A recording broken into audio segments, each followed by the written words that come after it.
सासू मोरी कहले बझनिया ननद ब्रिज बासेन हो।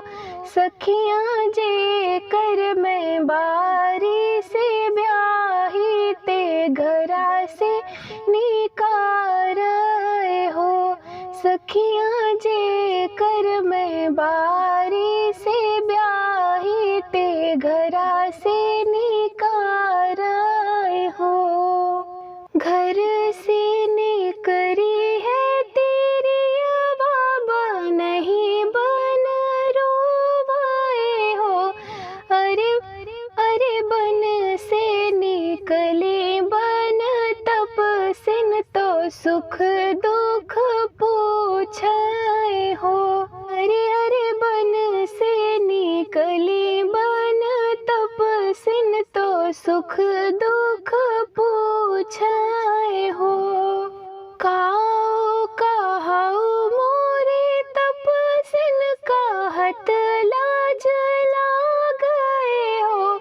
तपसिन एक बलकवा के कारण तो घरा से निकालाए हो। तपसिन एक बलकवा के कारण तो घरा से निकालाए हो। जाओ ना रानी घर अपने तो अपने ससुर घर हो। रानी आज के नवे महीना ललन तोहरे हुई है हो। रानी आज के नवे महीना ललन तोहरे हुई है हो। 8 महीना नव लागत ललना जन्म ले हो।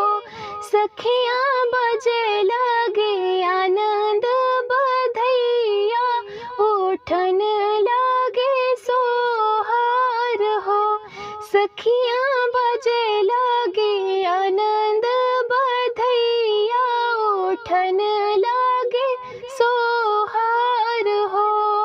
अंगना में बाजे बधैया भीतर उठे सोहर हो।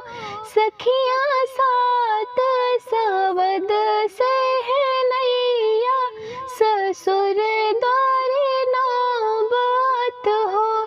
सखियाँ सात सवद सहनैया ससुर